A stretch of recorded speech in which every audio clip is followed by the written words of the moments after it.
பூலோகம் என்பது பொடியாகி போகலாம்.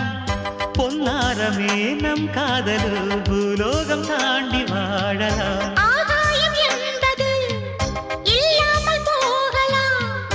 ஆனால் நம் நேசமே ஆகாயம் தாண்டி வாழலாம். கண்ணீரில் ஈரமாகி கரையாட்சி காதலே. கரை மாற்றி நாமும் வெல்ல கரையேற வேண்டுமே.